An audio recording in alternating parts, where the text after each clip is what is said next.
저는 이제 그 동아 비즈니스 리뷰라고 하는 그 경영 전문 매체 편집장을 맡고 있고요.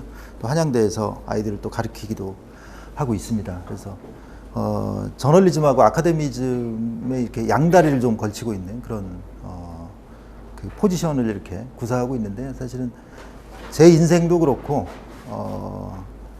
제가 바라보는 이런 혁신 혹은 창의성의 원천도 바로 이제 그런 것이다라고 하는 그런 문제의식을 뭐 예전부터 갖고 있었습니다. 그러니까 한 곳에서 순수하게 하나의 커리어로 이렇게 쭉 나아가는 것을 이제 과거에는 좀 미덕으로 많이 생각을 했던 것 같습니다. 뭐 직장도 한 곳에서, 뭐 업무도 한 곳에서. 그래서 확실하게 그 영역에서 전문가가 되는 것이 뭐 가장 바람직한 그런 커리어 패스로 이렇게 여겨지기도 했던 것 같습니다.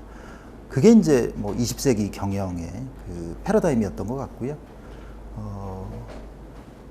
여러 가지로 이렇게 환경이 좀 많이 변화하고 있는 것 같습니다. 이제 혹시 세상에서 가장 안 변하는 조직이 어디인 줄 아세요? 공무원 조직을 제외하고요. 대학 같은 데가 이제 제일 안 변한다고 합니다. 또 다른 조직도 어디가 안 변하는 줄 아십니까? 이제 종교는 조금 뭐 다를 수 있는. 근데 종교도 좀 변하긴 하더라고요.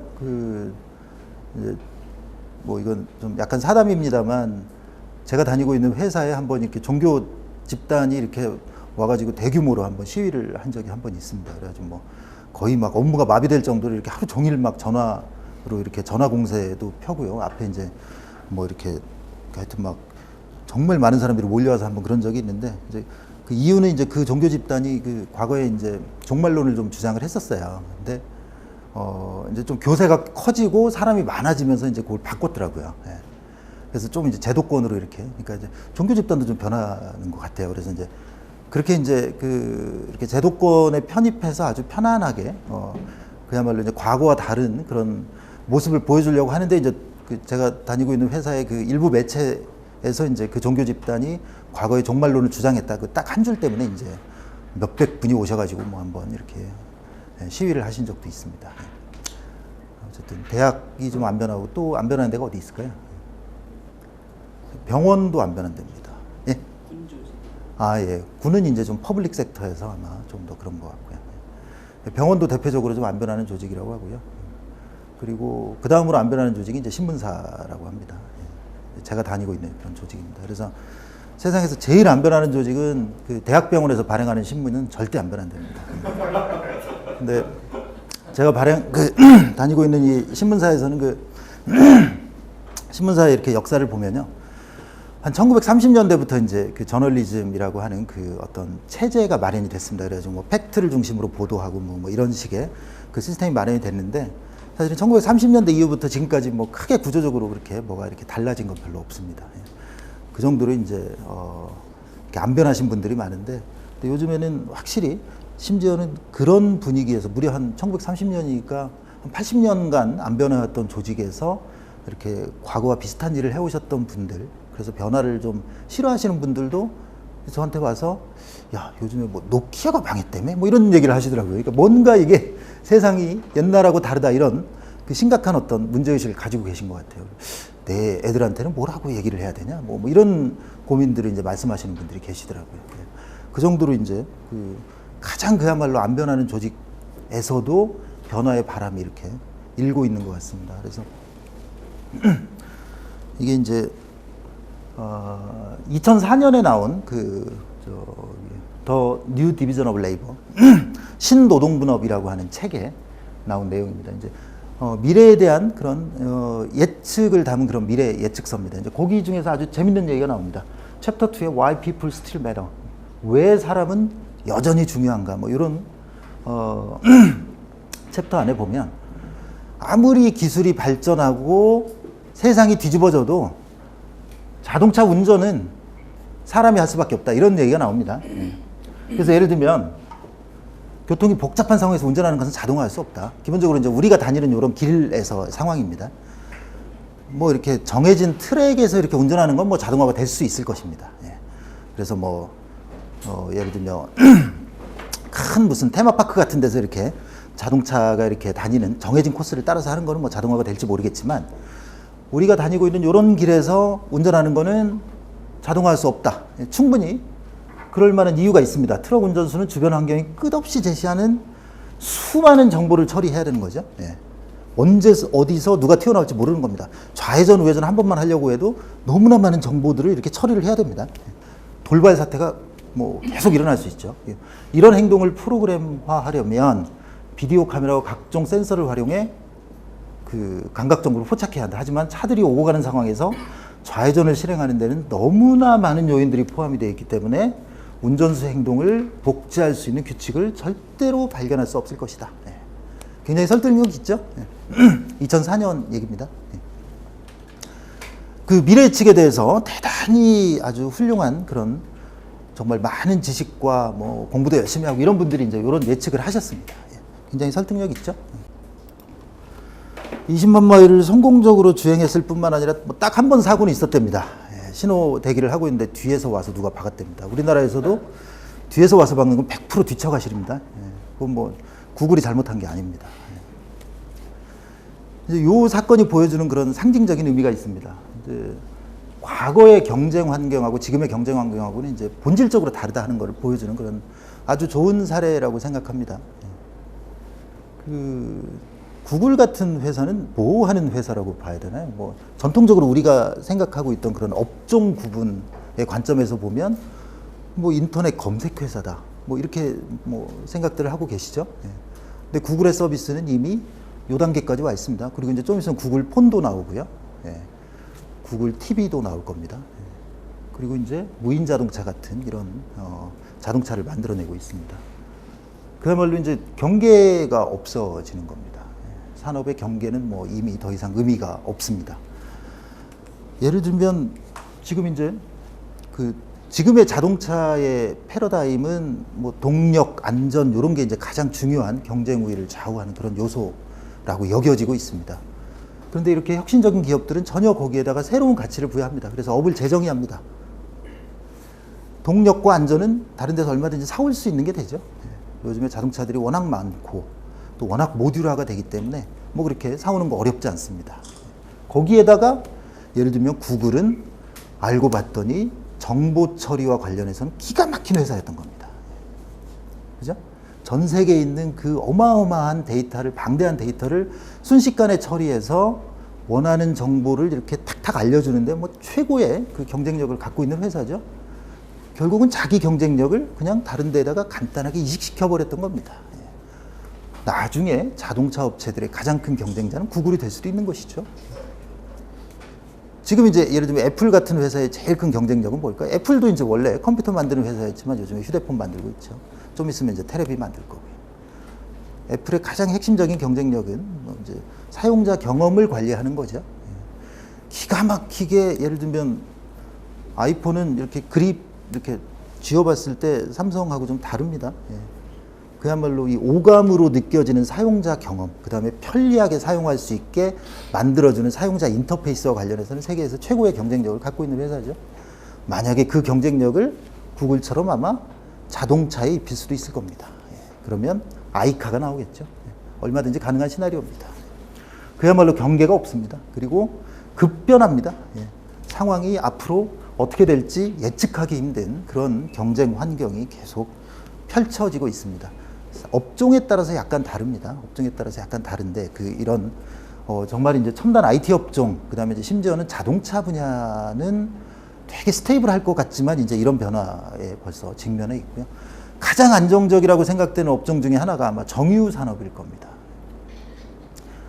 정유 산업은 그 과거에 이제 포터의 5포스 모델, 산업 구조를 분석하는 모델로 보면 지극히 스테이블한 산업입니다. 한번 딱 거기에 들어가면 경쟁 우위를 굉장히 오래 가질 수 있는. 왜냐? 막대한 설비가 들어가야 되잖아요. 그 정유사를 만들려면. 진입 장벽도 뭐 어마어마하게 높습니다. 그리고 뭐 경쟁은 한 뭐 서너 개 업체가 이렇게 과점 상태입니다. 당연히 독점적인 이윤을 얻을 수 있는 그런. 그래서 뭐 한번 그쪽에 일단 진입을 하면 산업 구조에 가져오는 그 아주 풍요로운 혜택을 이렇게 마음껏 받을 수 있는 그런 대표적인 산업이었습니다. 그런데 엊그저께 신문 보니까 정유 산업에서도 이런 변화가 나타나고 있더라고요. 몇몇 분들이 우리는 지금보다 20%싼 정유 그 기름 만들겠다. 뭐 이런 그 계획을 추진하고 있더라고요. 그것뿐만 아닙니다. 정유 산업을 한 방에 가게 할 수 있는 게 있습니다. 뭘까요? 전기차죠. 예, 예. 한 방에 갑니다. 예, 그거 되면 수소 나오면. 예. 그리고 그게 이제 어떤 모습일지 모르겠습니다. 뭐 카이스트에서 개발한 온라인 전기차가 조금 더 영향력을 발휘할지, 아니면 이스라엘에서 하고 있는 베터플레이스 같은 모델도 아주 저는 매력적이라고 생각합니다. 이게 이제 지금 전기차의 그 성능 발전을 가로막고 있는 가장 큰 요소가 이제 배터리죠. 예. 그래서 이제 배터리를 예를 들면 온라인으로 충전할 수 있는 기술, 혹은 예, 그게 이제 지금 카이스트에서 무선으로 이렇게 충전해서 개발한 그 기술입니다. 그리고 지금 이제 배터리를 충전하려면 지금 기름이야 이렇게 쫙 넣고 뭐 한 뭐 몇십 초면 이렇게 다 기름이 들어가는데 이게 충전이 되게 오래 걸립니다. 그래서 이제 그 베터플레이스 같은 회사는 저기 배터리를 충전 안 시키고요. 미리 충전된 걸 갖다 놓고 차는 공짜로 줍니다. 예, 차는 공짜로 주고 배터리 갈 때만 이렇게 돈을 받는 모델입니다. 마치 그 옛날에 HP 같은 그 저기 프린터 회사가 그 프린터는 거의 헐값에 주고 카트리지 갈 때 좀 비싸게 받는 뭐 이런 모델. 예. 뭐 나중에 어떻게 될지 모르겠습니다. 이제 그런 게 갑자기 보편화가 되고 상용화가 돼서 충분한 경제성과 안전성과 이런 걸 갖추면 예, 한 방에 갑니다. 예. 바로 이제 이런 세상에 살아가고 있습니다. 아마 IT 쪽에 종사하시는 분들은 뭐 몸으로 많이 느끼셨을 것 같고요.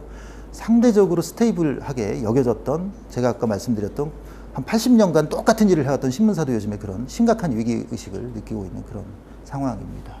그래서 이제 여기서 하이퍼 컴피티션이라고 하는 말에서 이제 하이퍼라고 하는 거는요, 좀 강도가 심하다, 강하다, 뭐 이런 차원의 뜻이 아니라 미쳤다, 뭐 제정신이 아니다, 돌아버렸다, 뭐 이런 차원의 뜻입니다.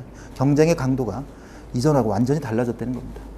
참고로 요렇게 이제 경쟁의 강도를 정말 미친 수준으로 이렇게 끌어올린 몇 가지 동인들이 있습니다. 하나는 이제 기술 발전이고요. 하나는 뭐 글로벌화 세계하고, 하나는 지식 경제라고 생각을 합니다. 이제 글로벌화 같은 흐름은 뭐 너무나 잘 아실 거고요. 뭐 국경 사이에 있었던 이제 각종 그런 관세 장벽이나 비관세 장벽이 이제 무너지면서 우리의 산업을 위협하는 경쟁자가 저기 인도 구석에서도 나올 수가 있는 것이죠. 예. 특히나 이제 지금 소프트웨어나 뭐 이런 쪽의 산업에서는 뭐 그야말로 이 글로벌화 때문에 이제 아주 피곤한 것이죠. 예. 뭐 이제 그런 글로벌화 동인이 하나가 있고요. 그다음에 이제 지식 경제입니다. 이제 과거에는 경제적 부가가치를 만들어내는 것은 역시 토지나 노동이나 자본이나 뭐 이런 것들이다라고 생각을 많이 했던 것 같습니다. 근데 토지나 노동, 자본 하나도 없어도, 예. 구글 같은 회사 대표적입니다. 마이크로소프트도 마찬가지고요. 예. 뭐 그냥 대학생들이 아이디어 하나 가지고 창고에서 창업해서 세계적으로 성공한 기업들이 이제 계속 나오고 있습니다. 토지나 노동력, 자본은 사실 아이디어만 좋으면 다 따라올 수 있죠. 예.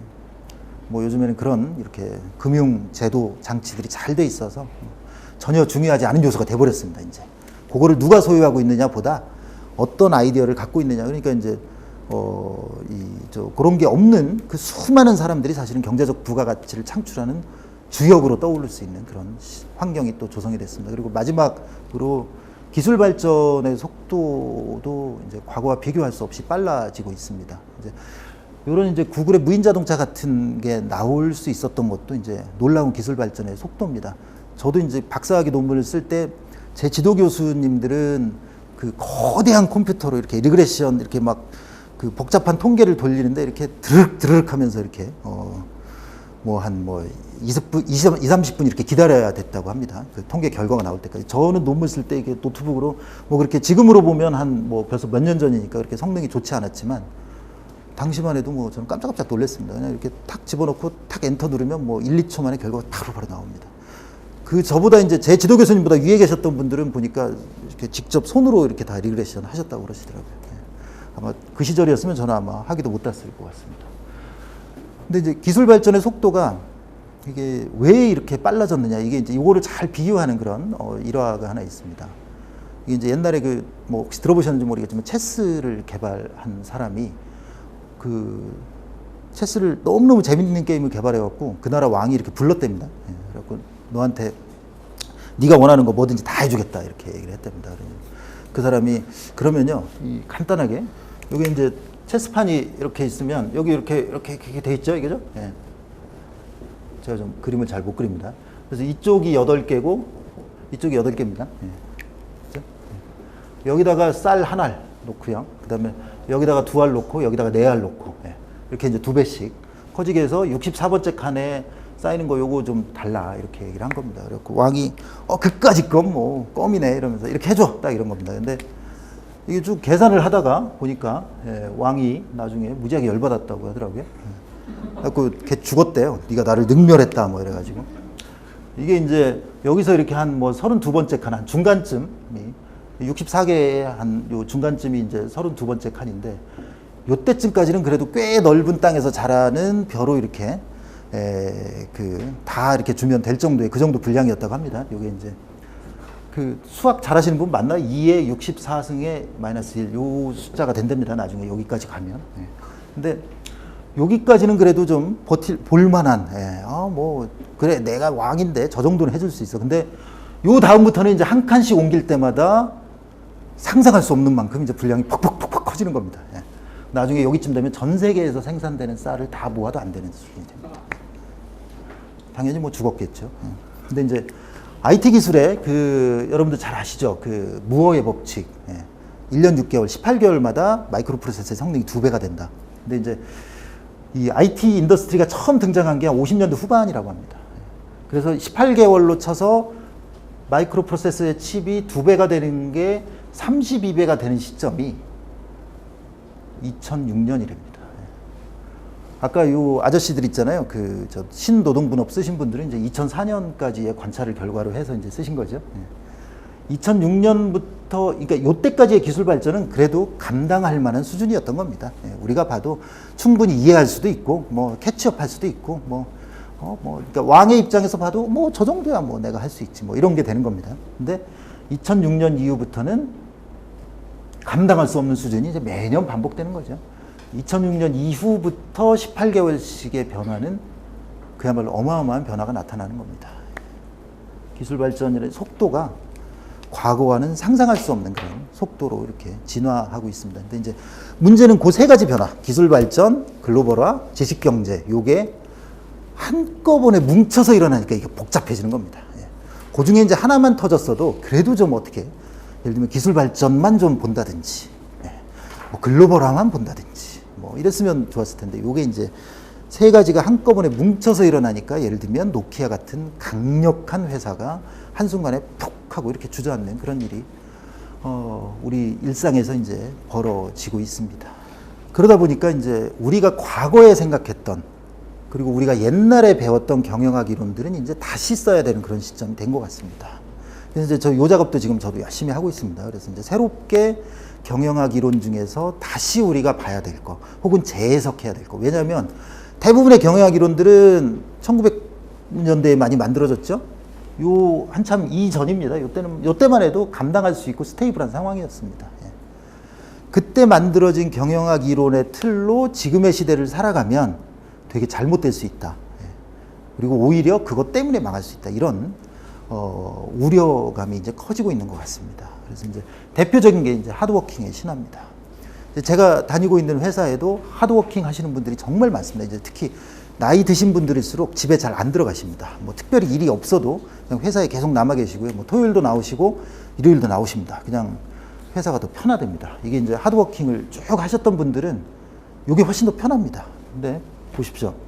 직선주로를 달릴 때는 이 선수 얼굴처럼 이렇게 약간 좀 무아지경으로 정말 죽도록 열심히 하면 빨리 갑니다.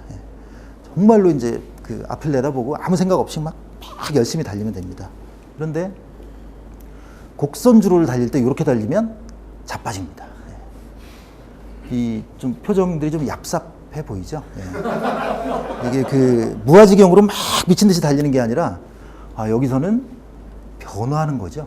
직선이 아니라 완전히 패러다임이 바뀌어서 새로운 틀로 뭔가 바뀔 때는 열심히 달리면 남들보다 빨리 망합니다.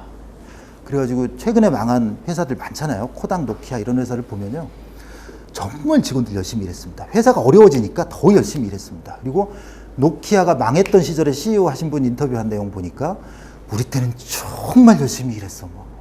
우린 열심히 일하는 건 최고였어. 이런 얘기 실제로 합니다. 근데 빨리 망했죠? 빨리 망합니다. 하드워킹은 과거의 안정적인 패러다임에서 통했던 그런 패러다임입니다. 열심히 일하다가 빨리 망할 수 있다는 게 이제 새로운 시대에 생각해 봐야 될 그런 화두입니다. 퀄러티는요, 품질은 그야말로 과거 20세기 경영의 대표적인 목적이라고 할 만한 그런 목적이죠. 품질을 높이자는데 누가 감히 무슨 뭐 어떤 사람이 그래서 품질 경영 학회도 있고요. 뭐 생산 현장 뭐 이런 데서는 그냥 오로지 품질을 최고의 품질을 만들자라고 하는 노력이 지금도 이렇게 정말 열심히 이어지고 있습니다.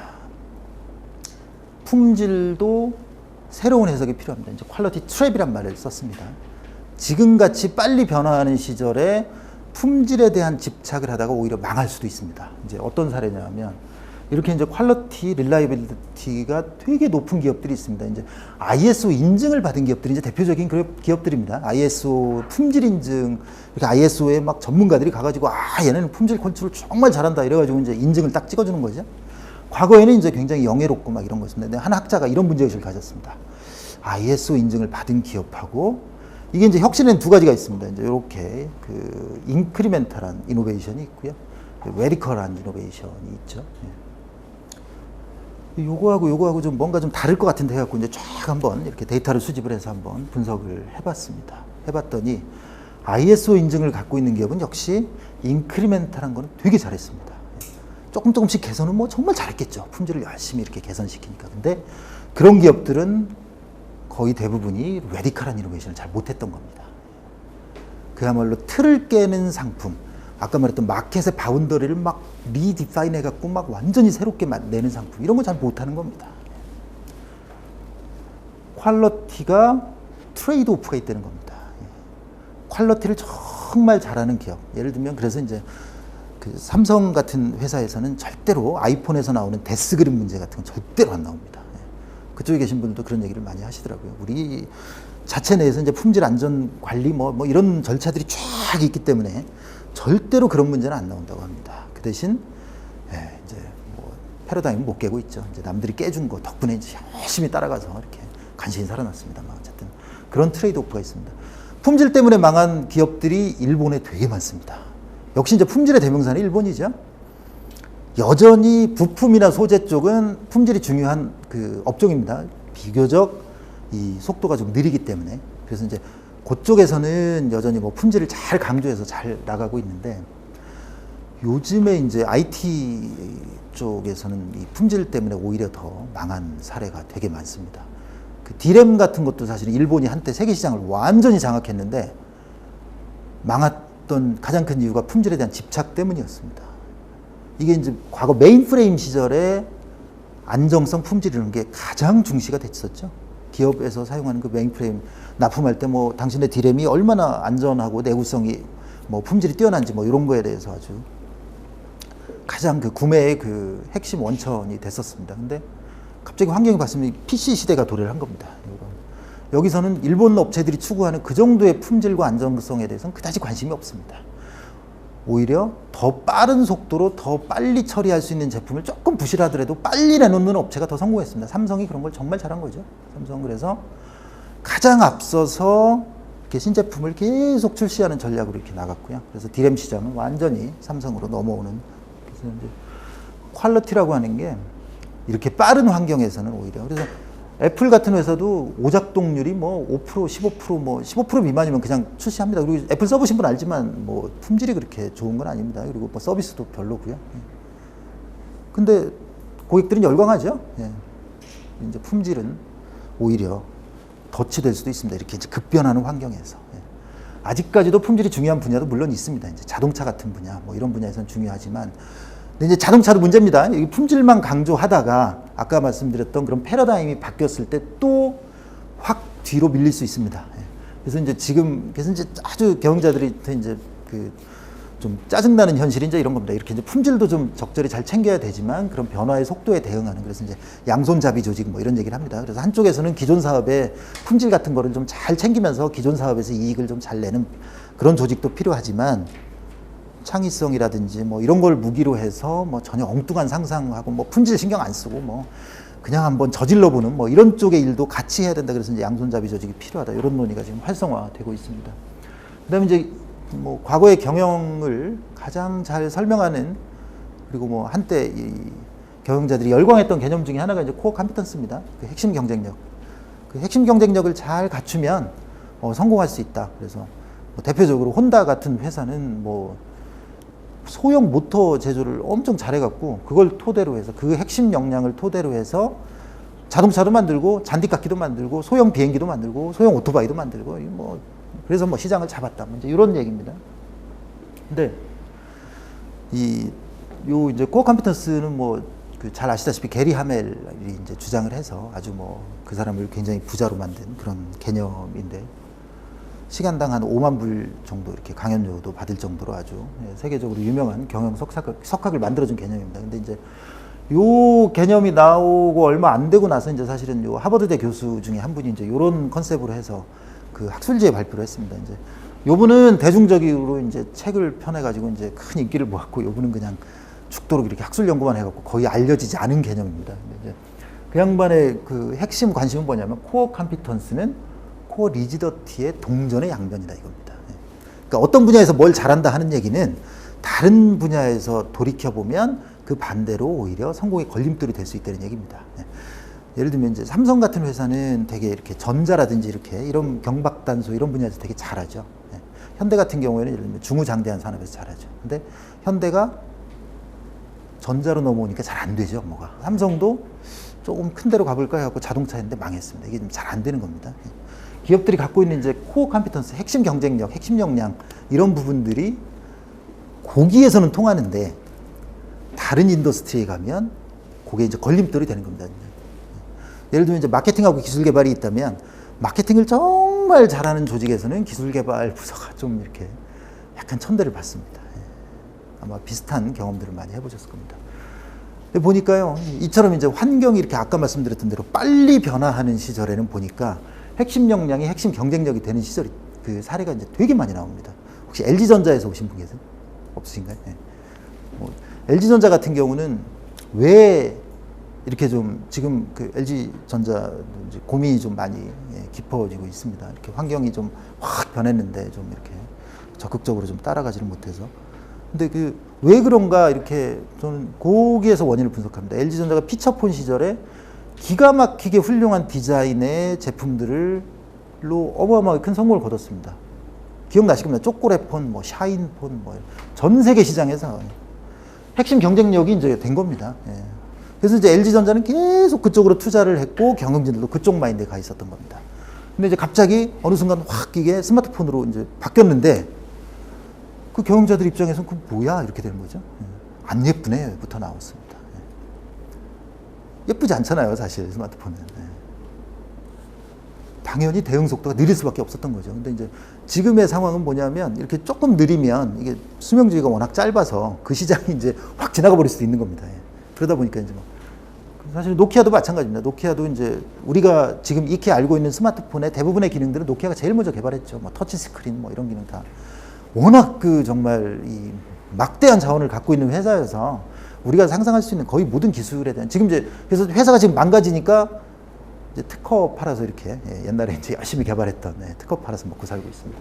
근근히 버티고 있는데 노키아 CEO가 이제 그 딱 이제 지금 이제 어려워지고 나서 이제 취임하면서 이제 그런 얘기를 했습니다. 우리는 불타는 가판에 서 있다. 그래서 가만히 있으면 타 죽고요. 뛰어내리면 바닷물이 차가워서 얼어 죽고 뭐 이런 상황. 이게 이제 노키아가 과거에 그 어마어마했던 회사가 이렇게 된 가장 큰 이유, 핵심 역량 때문입니다. 뭐냐면 노키아를 성공시킨 가장 큰 원동력은 잘 아시겠지만 정말 한 프레임으로 수백 개의 휴대전화 모델을 만드는 대단한 회사였습니다. 그러니까 오퍼레이션, 운영관리 이쪽에서는 뭐 신과 같은 회사였습니다. 이런 식의 베스트 프랙티스를 만들 수가 없었습니다.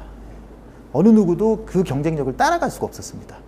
그래서 삼성도 노키아 때문에 사실은 저가 폰보다는 중고가 폰으로 이렇게 포지셔닝을 한 겁니다. 저쪽은 가봤자 어차피 죽으니까 이길 수가 없으니까 이런 겁니다.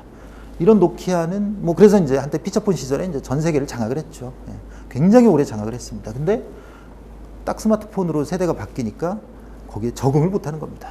그리고 부하 직원들이 정말 열심히 연구해갖고 이런 거 뭐 터치 스크린 이런 거 해갖고 이렇게 한번 만들어 보세요. 이거 안 먹히는 겁니다. 야, 핸드폰이라고 하면 역시 강력한 원가 경쟁력과 이런 거를 무기로 해서 나가야 되는 거지 무슨 소리야 뭐 이렇게 되는 겁니다.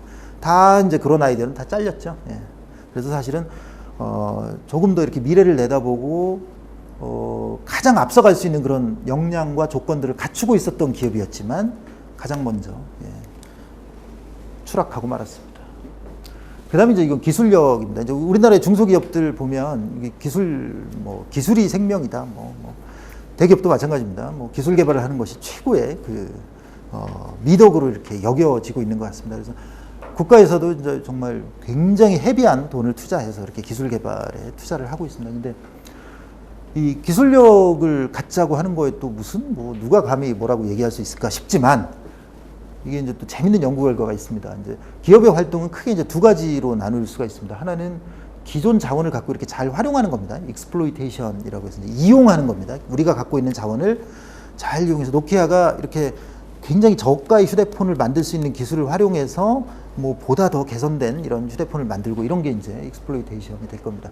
익스플로레이션은 지금 없는 자원, 우리가 안 갖고 있는, 예를 들면 삼성이 아무것도 없는 상황에서 자동차 같은 걸 진출을 한다. 이런 게 이제 이제 새로운 자원의 탐색 활동입니다. 익스플로레이션이라고 합니다. 근데 익스플로이테이션은 이렇게 잘 하면 이거는 이제 성공 확률이 되게 높겠죠. 어차피 갖고 있는 자원을 갖고 좀 더 잘 활용하는 거니까. 근데 그래서 이제 요거는 수익성을 높여주는데 되게 도움을 주고요. 성공할 확률이 훨씬 높습니다. 네. 그런데 요거의 문제는 환경이 한번 확 바뀌면 아까 얘기했던 코어 컴피턴스가 코어 리지드트로 갑자기 바뀌어가지고 쫄딱 망할 수가 있습니다. 그래서 이제 요걸 석세스 트랩이라고 합니다. 요거는 이제 성공을 잘 보장해주지만 그 성공 때문에 기업을 망하게 하는 겁니다. 근데 이제 요거는 없는 자원을 이렇게 새롭게 탐색하는 거는 이게 리스크가 기본적으로 크죠. 예. 삼성이 안 하던 자동차 했다가 이제 망했잖아요. 그런 것처럼 리스크는 되게 큽니다. 근데 요 활동을 하다 보면 리스크가 큰데 기본적으로 실패 확률이 높은데 한번 투자를 했다가 그걸 만회하기 위해서 더 큰 투자로 이제 한번 더 큰 배팅을 해서 이제 쫄딱 망할 수 있습니다. 그래서 이제 요거는 페일리어 트랩에 빠질 수 있다라고 합니다. 근데 기업 활동은요, 요 두 가지가 다 필요합니다. 이제 요거는 평소에 수익을 잘 내기 위해서, 요거는 환경에 변화하기 위해서 둘 다 필요합니다. 근데 이제 대기업들은 이제 요거만 많이 합니다. 그래서 실제로 최근에 연구된 걸 보면 한 70% 이상의 기업들이 요거의 비중이 좀 너무 높은 걸로 나옵니다. 근데 이제 훌륭한 기업들은 여기에서 이 활동을 하면서 이제 열심히 돈을 벌면서도 항상 미래에 대비합니다. 그래갖고 이제 아까 말씀드렸던 양손잡이 조직처럼 새로운 사업도 이제 계속 이렇게 출시를 합니다. 그래서 요 두 활동은 기업 활동에 반드시 필요한 핵심 축입니다. 자원 배분을 어느 정도 해야 되느냐. 최근에 헬싱키 공대 팀이 연구한 걸 보니까 이쪽에 한 10 정도 투자하면 이쪽에 한 6 정도는 투자해야 된다. 이런 얘기도 합니다. 예. 이제 물론 이제 인더스트리에 따라서 약간 다르긴 하지만 상당한 자원이 사실은 이쪽에도 투자가 돼야 되는 겁니다. 예. 안 그러면 지금처럼 변화가 빠른 시기에는 이제 한번 딱 패러다임이 바뀌었을 때 끝나는 거죠. 예. 근데 이제 문제는 이 기술력이 높은 기업, 기술 역량이 아주 높은 기업들은 여기 보시면 이 테크놀로지 케이퍼빌리티가 나오죠. 이게 이제 높으면 요거 되게 잘합니다. 기술력이 높으니까 당연히 그 기술을 활용한 그런 활동들을 되게 잘하는 겁니다. 근데 이제 문제는 요거 이제 스퀘어 텀이 뭐냐면 이제 요겁니다. 이걸 이제 통계를 같이 넣고 돌리면 이제 요렇게 되는 겁니다. 이렇게 쭉 가다가 이렇게 이제 벨 모양으로 이렇게 꺾이는 겁니다. 그러니까 뭐냐면 일정 수준까지는 이게 도움을 주는데 기술력이 이제 테크놀로지컬 케이퍼빌리티가 이렇게 일정 수준 이상을 넘어가 버리면 오히려 요 활동을 위축시키는 겁니다. 기술력은 동전의 양면인 거죠. 요 활동에는 비교적 도움을 주지만 경쟁 환경이 급변하는 시절에 대처해야 되는 요 활동에는 오히려 높은 기술력이 걸림돌이 되는 겁니다. 이제 그러면 뭘 어떻게 해야 되는 거냐? 여기 나오죠. 스트래테직 플렉서빌리티가 이제 필요한 겁니다. 하여튼 전략적인 유연성 이거를 잘 발휘하면 이런 트랩에 안 빠지는 거죠. 그래서 이제 결국은 이제 과거의 경험은 이렇게 요 얘기 정말 많이 들어보셨을 겁니다. 정말 매력적인 말이죠. 지속 가능한 경쟁 우위. 야, 요걸 딱 차지하고 있으면 멋지죠. 그래서 거의 20세기 경영은 우리가 어떻게 하면 지속 가능한 경쟁 우위를 얻을 수 있을까? 여기에 초점을 맞춰왔던 게 사실입니다. 왜냐하면 이렇게 한 번 사이클을 탁 타면 이게 꽤 오래 갔습니다. 한 30년, 막 신문업은 한 80년 갔죠. 90년 갔습니다. 좋았던 시절이었죠, 사실. 그러니까 한 번 딱 입사하면요, 그 정년 퇴직 때까지 그냥 아무 생각 없이 뭐 하던 일을 계속 조금만 더 잘하면 됐던 시절이었습니다. 근데 이제 요 사이클이 이렇게 바뀌었습니다. 굉장히 짧아졌죠. 그래서 이제 요런 사이클에 대처를 하려면 서스테이너블이 아니라 쇼텀 컴페터티브 어드밴티지가 필요하다, 이런 얘기를 합니다. 그래서 이제 애플 같은 회사가 잘 보여주죠. 애플 같은 회사는 자기네 주력 제품을 죽이는, 그죠? 아이팟이 잘 나갈 때 아이팟 나노, 아이팟의 기능을 완전히 흡수하면서도 훨씬 더 싼 아이팟 나노 내놨죠. 그 다음에 아이팟의 모든 기능을, 그래서 이제 아이팟 나노가 좀 타서 이렇게 좀 뭐 더 갈 수도 있을 것 같은데 아이폰을 또 내놨죠. 아이팟의 기능을 완벽하게 핸드폰에 구현시켰기 때문에 소비자 입장에서는 아이팟을 살 이유가 별로 없어지는데, 그야말로 그냥 자기 파괴적 혁신을 한 겁니다. 그러니까 이런 마인드인 겁니다. 내가 내 제품 안 죽이면 남들이 와서 죽일 거기 때문에 내가 죽이는 게 훨씬 낫지 않냐 이거죠. 이런 그 패러다임의 변화가 지금 계속 이어지고 있습니다. 리더십 관련해서도 이제 저는 20세기의 리더십은 되게 부하 직원들에게 인격적인 감화를 많이 줘서 부하 직원들의 자발적인 동기를 유발시키는 게 20세기 리더십에서 정말 많이 강조한 겁니다. 그래서 존 맥스웰이나 이런 사람 책 읽어보면요, 거의 막 한 20몇 가지 덕목이 나옵니다. 뭐 미래를 뭐 예측도 해야 되고, 뭐 정말 포용력도 있어야 되고, 뭐 거의 제가 볼 때는 공자, 맹자 혹은 예수 정도 수준을 원하는 것 같더라고요. 근데 과연 그럴까? 최근에 이제 저널 오브 파이낸스라고 이 재무 분야에서 최고 A급 저널입니다. 굉장히 논문 투고 성공률이 한 0.3% 뭐 이렇게 되는 정말 죽도록 어려운 저널입니다. 거기에 실린 논문 중에 하나가 이제 이런 게 나옵니다. 걔네가 이제 미국은 사모펀드가 많이 발달이 돼 있어서요. 이제 기업들을 이렇게 얼른 사가지고 경영자를 투입해서 그 기업 싹 바꿔가지고 이렇게 다시 팔아먹는 뭐 이런 비즈니스가 굉장히 성업이잖아요. 그런 걸 하려면 이렇게 경영자들에 대해서 잘 이렇게 파악을 하고 있어야 됩니다. 그래서 그런 정보를 제공하는 업체가 있었습니다. 근데 이제 거기에 보면 경영자들의 성격까지 이렇게 다 분석을 잘 해놨습니다. 그래서 남의 말을 잘 듣는지, 뭐 좀 성격이 급한지, 이렇게 뭐 다른 사람을 존중해 주는지, 뭐 이런 거 다 이렇게 해놔봤습니다. 근데 이제 재밌는 건 성과를 알 수가 있잖아요. 그 사람들이. 성과 데이터하고 이렇게 연관을 시켜가지고 성격과 성과를 이렇게 본 겁니다. 우리가 알고 있는 존 맥스웰이나 이런 부류의 사람들이 주장했던 뭐 경청, 배려, 인내, 뭐 성과 별로 안 좋았습니다. 현실입니다, 그거는. 반대로 좀 성격 급하고요, 성질 좀 더럽고 이런 사람들이죠. 빠르게 판단하고, 뭐 빠르게 실행하고, 역시 성과가 좋았습니다. 완전히 통념을 깨는 겁니다.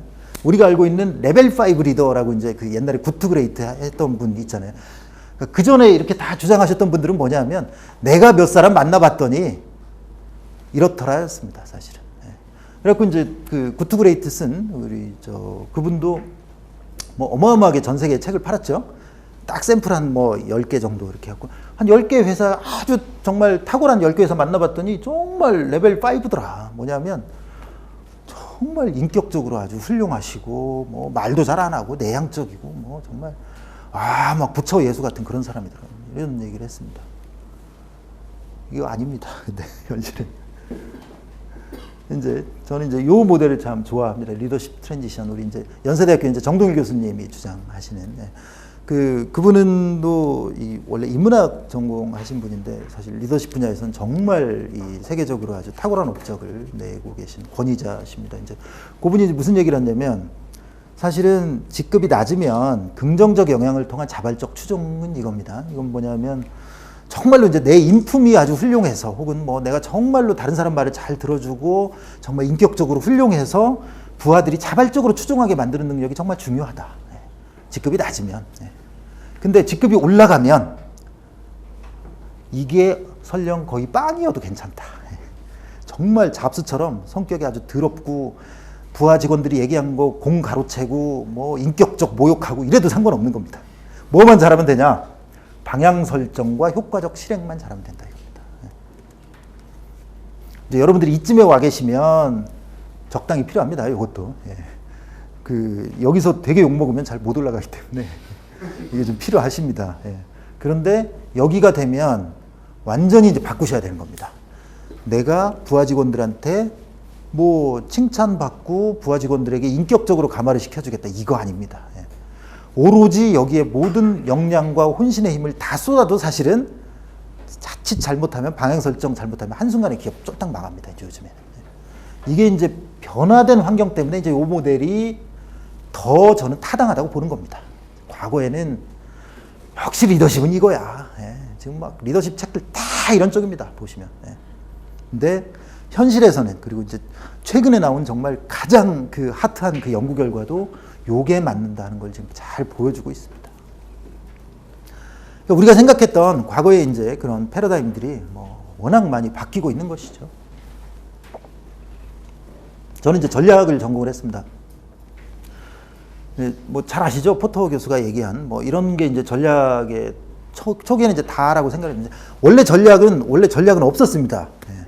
전략이란 학문이 없었습니다. 그런데 뭐 좀 이렇게 사람들이 고민하면서 뭐 러닝 커브, 야 이렇게 열심히 하니까 막 비용이 갑자기 줄어, 뭐 이런 거 있잖아요. 뭐 규모의 경제, 뭐 이런 걸로 이제 옛날엔 전략이 그게 다였습니다. 그런 시절에 이제 뭐 이렇게 산업의 구조를 이렇게 잘 분석하는 포터 이론이 나오면서 이제 많은 사람들이 이제 전략을 열광하게 됐죠. 예.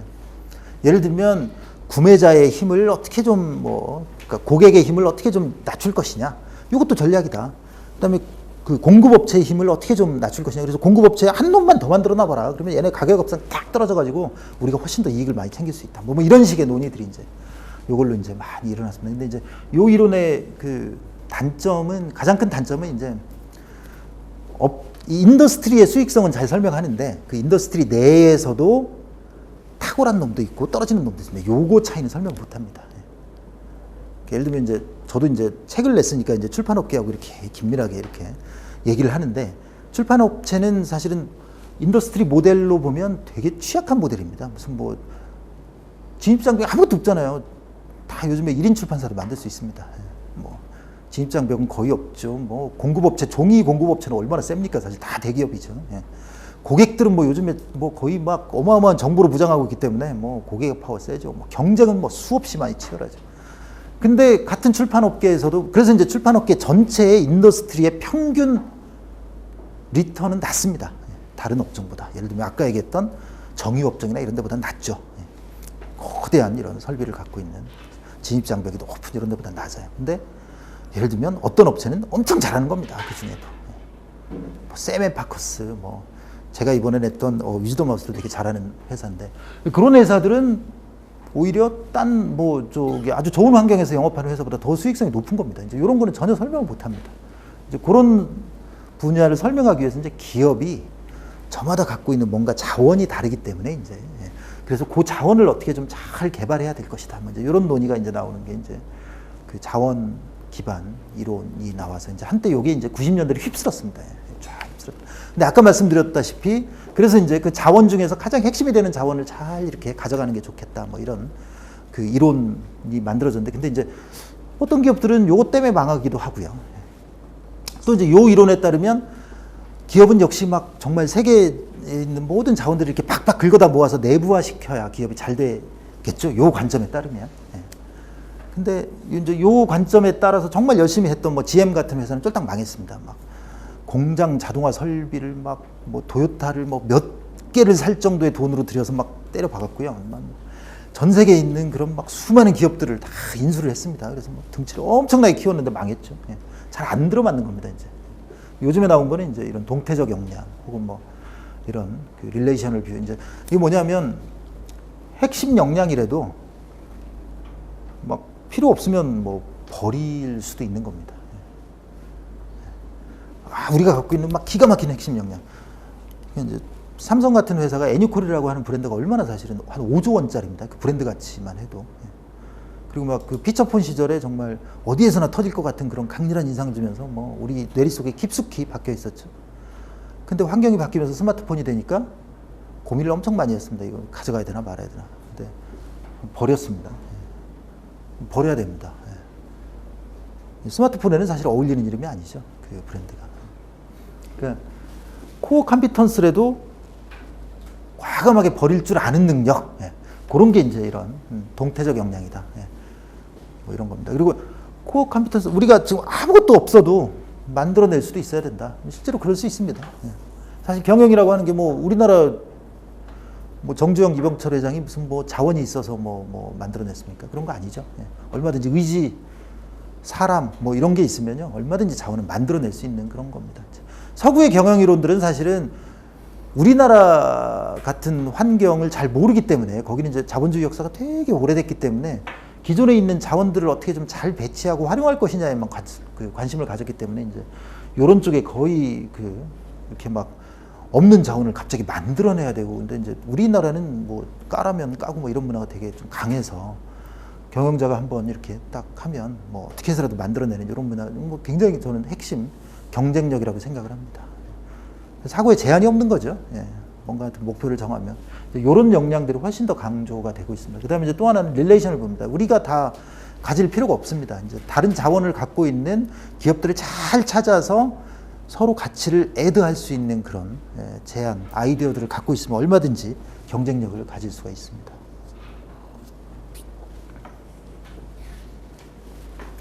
그다음에 이제 이노베이션에 대해서 좀 말씀을 좀 드리겠습니다. 이렇게 이제 환경이 급변하기 때문에 해답은 이제 요거밖에 없다라고 저는 생각을 합니다.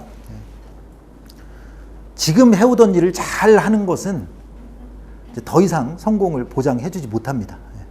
계속 새로운 관점에서 새로운 아이디어를 내는 게 훨씬 더 중요한 그런 일이 되고 있습니다. 그래서 아까 말씀 토지, 노동, 자본 이런 게 아니라 창조적 파괴행위가 경제발전의 원천이라고 이제 슈페터가 1930년대에 얘기를 했습니다. 1930년대에는 다들 저런 미친놈 뭐 거의 그런 평가를 받았습니다. 그래서 하버드대에서 슈페터의 경쟁자가 이제 케인즈였는데, 케인즈는 뭐 워낙 잘 나갔던 경제학자였고 자기 이론이 뭐 정책으로 발현이 돼갖고 뭐 그야말로 당대 최고의 스타였고요. 얘는 이런 소리 하고 다니면서 이제 비리비리했습니다. 뭐 그래갖고 하버드대에서는 안 되는 사람한테, 안 풀리는 애들한테 슌피라고 그랬답니다. 그러니까 에이 슌페터 같은 놈 뭐 이런 얘기를 했을 정도로 안 풀렸, 시대를 좀 너무 앞서갔던 것 같습니다. 근데 이제 요게 이제 지식사회에 들어서 보니까 이제 뭐 이노베이션의 아이디어의 원천을 제공한 이런 위대한 경제학자로 지금은 추앙을 받고 있습니다. 근데 요거는 뭐 교과서에도 나오고요. 뭐 여러 입시 문제도 막 기출 문제로 많이 나오고 해서 다 아는데, 이노베이션의 내용이 뭐냐에 대해서는 또 잘 안 알려져 있는 것 같습니다. 이 같은 책에 나오는 얘기입니다. 그냥 기존에 있는 자원들을 잘 결합하면 된다, 뭐 이런 얘기를 합니다. 그러니까 되게 이제 창조 혹은 혁신하면 이제 무에서 유를 좀 만들어내고 뭔가 없는 거를 막 새로운 걸 기가 막히게 만들어내는 걸 많이 생각하는데, 있는 거를 좀 잘 조합시키면 된다, 뭐 이런 얘기를 합니다. 과연 그렇다면 이제 결국은 있는 요소들을 이제 잘 모방하면, 다른 요소들을 잘 가져오면 이미 있는 거를 뭐 이질적인 요소에 잘 결합하면 된다, 뭐 이런 취지인데, 그래서 이제 저는 이번 책을 쓰면서 이제 이렇게 이런 혁신 사례들을 되게 많이 좀 모아봤습니다. 특히 이제 전 가장 중요한 게 이제 혁신 아이디어를 어떻게 해서 도출할 수 있느냐 하는 점에서 이제 포인트를 좀 맞췄고요. 그래서 이제 여러 가지 그런 한 300개 넘는 사례들을 이렇게 모아보니, 이게 이제 이미테이션이라고 하는 게 이제 그런 책들이 좀 뭐 나왔습니다. 그러니까 뭐 사실은 혁신은 모방이다, 뭐 이런 책들, 카피캣 뭐 이런 책이 이제 대표적인 책입니다. 근데 이제 거기서도 그냥 이미테이션은 뭐 원천인데 그게 답니다. 근데 이제 이미테이션은 분명히 이렇게 다른 층위가 있습니다. 그러니까 이제 분명히 이렇게 다른 유형들이 있는 겁니다. 그래서 이제 그거를 한번 좀 이렇게 분석을 해봤더니, 모방 대상의 표면만 모방하는 경우가 있고요. 이제 이면의 원리를 좀 모방하는 경우가 있더라고요. 그래서 이제 표면을 모방하고, 그 다음에 이제 적용 대상, 그러니까 모방한 거를 이제 어디에다가 갖다 붙일 거냐, 이제 요겁니다. 요거는 이제 같은 맥락에서 붙이는 경우가 있고, 이제 다른 맥락에서 붙이는 경우가 있었습니다. 그래서 보니까 이렇게 이제 표면의 양상을 이렇게 좀 같은 맥락에서 사실 모방하면 이건 이제 되게 욕먹는 모방입니다. 이제 삼성이 애플한테 되게 욕먹는 이유가 똑같은 스마트폰 시장에서 사실은 표면에 드러나는 이런 모양 같은 걸 많이 모방을 했기 때문에. 그래서 뭐 요즘에 뭐 욕 바가지로 먹고 있죠. 그러니까 이제 요거는 이제 한국 기업들은 사실 좀 식품업체나 이런 데서는 그냥 대놓고 그냥 베끼더라고요. 식품업체에서 혹시 오신 분 있으면 거기는 아주 뭐 예를 들면 비타민 워터 이것도 뭐 다 모방이고요. 예, 거의 심지어는 병 모양까지 다 예, 거의 그래가지고 뭐 이게 어디가 오리지널인지 막 헷갈리게 만드는 그런 모방들을 하던데 뭐 욕도 많이 먹고 이렇습니다. 근데 여기서 이제 한 단계만 더 나가면 이쪽으로 가든 이쪽으로 가든 예, 한 단계만 더 나가면 욕을 훨씬 덜 먹습니다. 예. 그래서 이제 이런 표면의 양상이 아니라 이면의 원리를 모방하면 예, 훨씬 더 욕을 덜 먹습니다. 만약에 이제 삼성이 아이폰의 UI의 원리를 모방을 했더라면 어떻게 하면 얘네가 이렇게 쉽게 만들었나 그 원리를 모방했다면 양상이 달라질 수가 있거든요. 예. 그래서 이제 뭐 이런 쪽도 가능하고요. 그 다음에 이제 요거를 같은 분야가 아닌 다른 쪽에서 모방을 하면 또 이게 달라집니다. 예를 들면 BMW 같은 회사가 자동차에 이제 막 내부에 조작을 해야 될 게 너무 많죠, 사실은. 너무 많은데 그걸 어디서 모방할까? 만약에 이제 BMW가 벤츠나 뭐 포르쉐 이런 데서 모방을 했으면 욕을 바가지로 먹었을 겁니다. 이 시키를 우리 거 베껴갔네, 뭐 이러면서. 근데 BMW 어디서 모방한 줄 아세요? 아, 비행기요? 아, 저기에서 모방했어요. 저 게임 업체에서 조그스틱 게임도 이게 되게 많이 조작을 해야 될 게 엄청 많잖아요. 근데 이걸로 이렇게 탁탁탁탁 해갖고 하는. 그래서 실제로 실리콘밸리에 있는 그거 만드는 업체 이렇게 투자해가지고요. 예, 그거 들어와가지고 성공한 그런 케이스입니다. 그래서 사실은 다른 맥락으로 적용을 시키면 훨씬 더 뭐 욕도 안 먹고요. 뭐 창의적이다 이제 이런 얘기를 받는 겁니다.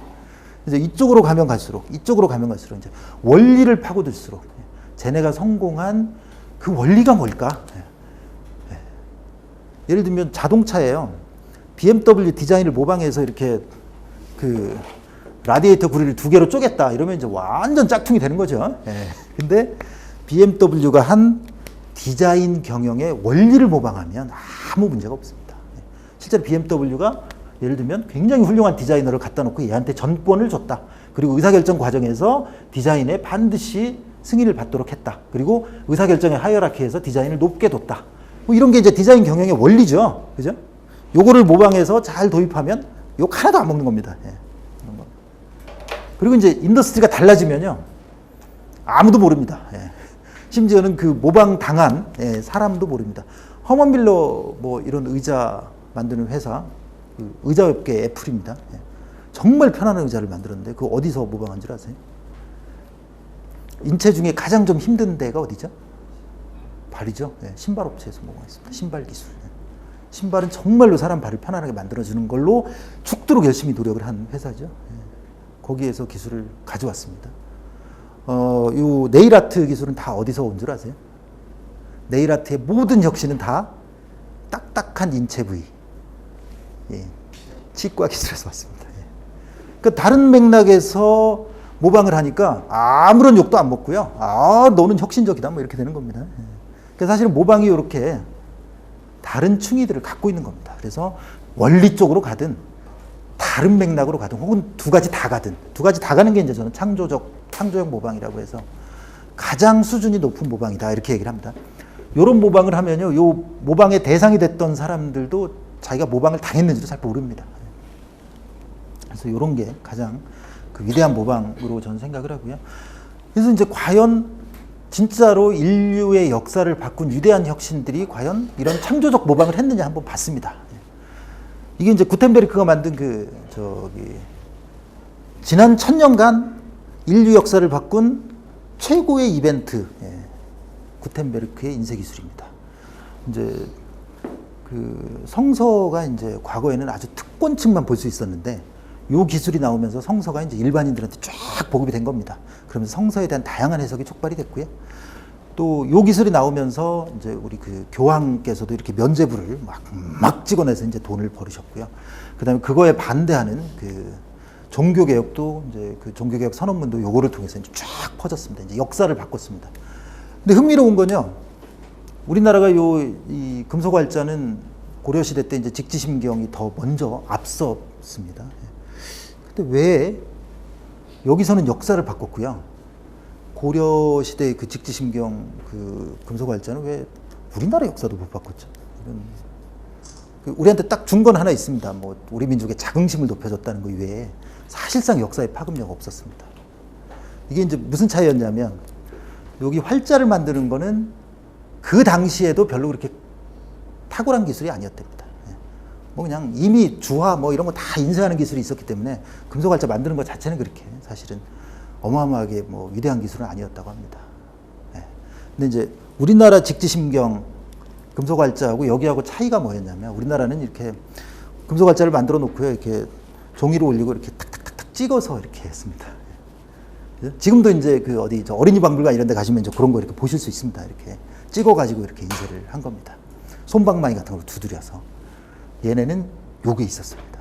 이게 뭐냐면 와인 양조장에서 매일 사용하는 이 와인 프레스입니다. 와인 프레스의 원리를 여기다가 도입시킨 겁니다. 그게 이제 결정적인 차이를 만든 겁니다. 꾹 찍어서 와인 프레스처럼 누르는 거하고 손으로 솜방망이로 치는 거하고 생산성에서 비약적인 차이가 났던 겁니다. 그래서 이쪽은 서유럽의 역사를 홀라당 바꿨고요. 우리는 그냥 조용히 이렇게 계속 쭉 이렇게 왔었던 겁니다. 1900년대의 인류 역사를 완벽하게 바꾼 가장 큰 원동력, 뭐 잘 아시죠? 이 포드, 테일러리즘. 그래서 이제 옛날에는 한 근로자가 뭐 이것도 하고 이랬는데 한 놈은 이제 나사만 조이게 한 겁니다. 생산성이 비약적으로 향상이 됐죠. 그래서 이제 요 영화 기억나실 겁니다. 이렇게 막 나사만 조이다가 이제 하루 종일 조이다가 뭐 사람 귀도 조이고 막 뭐 이렇게 하는데. 근데 이제 이게 이제 어마어마한 정말 인류 역사의 그 생산성 혁명을 불러왔죠. 정말 이 저기 대량 생산 시대를 연 그런 획기적인 기술이었습니다. 요거는 어디서 나온 줄 아세요? 잘 아시네요. 도축장에서 나왔습니다. 이제 당시만 해도 이게 이제 냉동 컨테이너 기술이 개발이 되면서 이제 신대륙에서 어마어마하게 이 저기 그 소 같은 걸 많이 키웠던 겁니다. 근데 이제 문제는 와 이거를 이제 한 사람이 앉아가지고 이거 다 분해해서 이렇게 보내려면 이게 너무 힘든 겁니다. 그래서 도축장에서 한 사람은 갈비살만 뜯고 막 이렇게 한 겁니다. 실제로 그걸 포드가 보고 깊은 감동을 받고 요거를 자기네 자동차 생산 공장에 적용을 한 겁니다. 그야말로 다른 맥락에 있는 거를 원리를 그대로 가져와서 적용한 창조적 모방의 아주 대표적인 사례라고 볼 수 있습니다. 이제 애플 최근래에 가장 인류의 삶을 획기적으로 바꾸신 분이죠.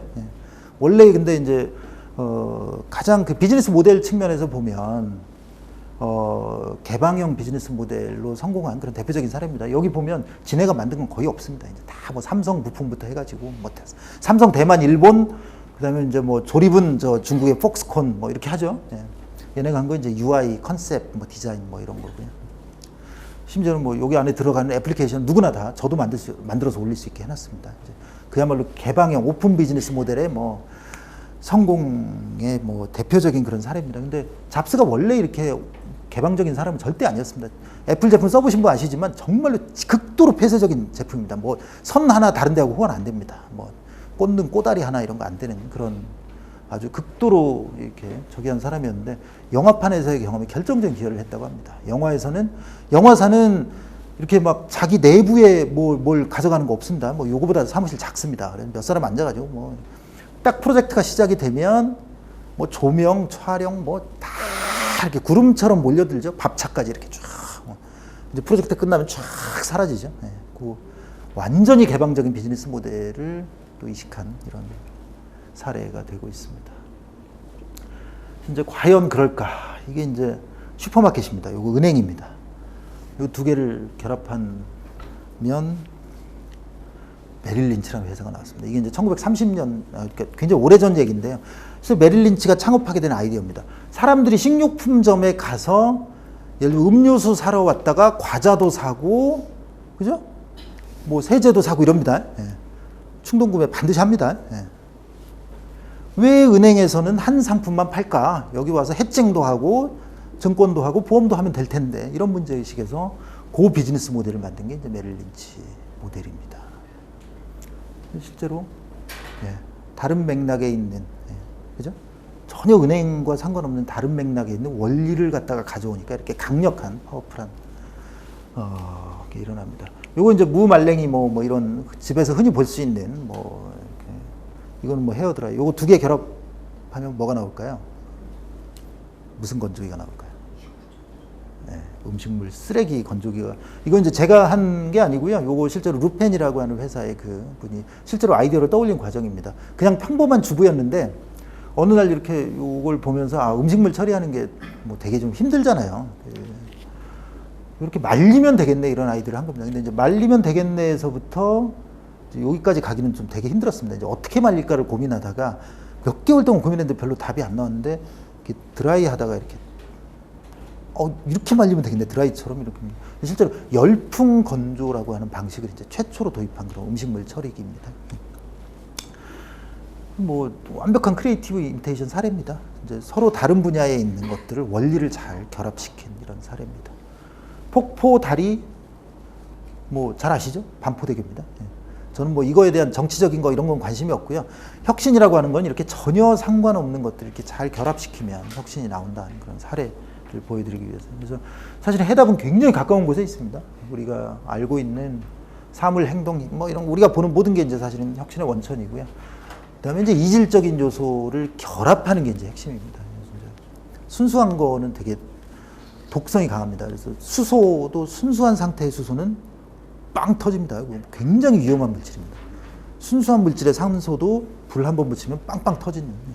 수소하고 산소하고 잘 결합하면 물이 나오죠. 세상에서 가장 안전한 안정된 물질이 나옵니다. 그래서 이질적인 요소가 사실은 결합하는. 그래서 저도 피곤하긴 하지만 저널리즘하고 아카데미하고 계속 왔다 갔다 하고 있는 것도 이제 이런 그 취지에서 하고 있는 겁니다.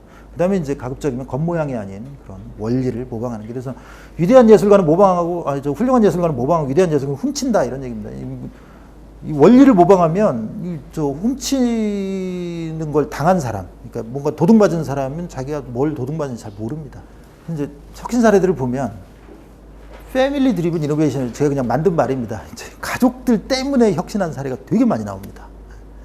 이제 주변에 정답이 다 있기 때문에 그런 겁니다. 그래서 이제 옛날에는 자전거 바퀴가요 지금처럼 안 돼 있었답니다. 그냥 나무나 쇠로 돼 있었답니다. 한동안 그런 게 돼 있습니다. 얼마나 위험했겠어요. 그래가지고 그 의사 집안의 이제 아들이 이제 그 자전거 타다 이렇게 넘어져갖고 다쳤답니다. 이제 그걸 보고 아버지가 이게 뭐 안전을 좀 보강할 수 없을까 그러다가 애들이 고무호스를 갖고 노는 걸 보고 고무호스를 거기다 바퀴에다 감아볼까 이렇게 한번 해본 겁니다. 근데 그걸로 해봤는데 또 별로 안 좋은 겁니다. 뭐 사실 그렇겠죠. 고무 조금 충격을 완화하는 정도지 뭐 문제를 근본적으로 해결은 못했을 겁니다. 근데 어느 날 아들놈이 축구하다가 바람 빠진 걸 가져왔습니다. 아빠 바람 좀 넣어주세요. 거기서 빡 이렇게 된 겁니다. 고무에다가 이렇게 바람을 넣으면 되겠네 이렇게 된 거죠. 그래서 세계 최초의 타이어가 만들어졌습니다. 던롭이라는 회사입니다. 지금도 잘 나가고 있죠. 음식을 오래 보관해서 전후 이 일본 경제가 뭐 다 피폐돼 있어갖고 막 라면 그 집 하나에 이렇게 막 줄이 막 수백 미터 서 있고 그랬습니다. 그걸 보면서 이제 가슴이 아팠던 사람이 음식을 오래 집안에서 보관해서 이렇게 편하게 그냥 먹을 수 있으면 얼마나 좋을까 이런 고민을 계속 했던 겁니다. 답이 안 떠올랐습니다. 근데 아내가 튀김 요리를 딱 내왔던 겁니다. 그걸 보고 튀기면 되겠네. 튀기면 음식이 이렇게 고온으로 가열이 되기 때문에 구멍이 송송송송 뚫립니다. 그리고 나중에 이제 그 물을 부으면 이제 고기에 들어가서 이렇게 잘 아주 복원이 잘 됩니다. 굉장히 오래 보관할 수 있는 가장 좋은 방법이죠. 그래서 라면이 개발됐습니다. 아내 덕분에. 그다음에 이제 옛날에는 그 백미러가 없었답니다. 그것도 이제 백미러 없이 그래가지고 자동차 경주에서 두 사람이 탔답니다. 그래서 앞 사람은 운전하고 뒷 사람은 뒤에 차 온다 왼쪽으로 오른쪽으로 막 이런 얘기를 했답니다.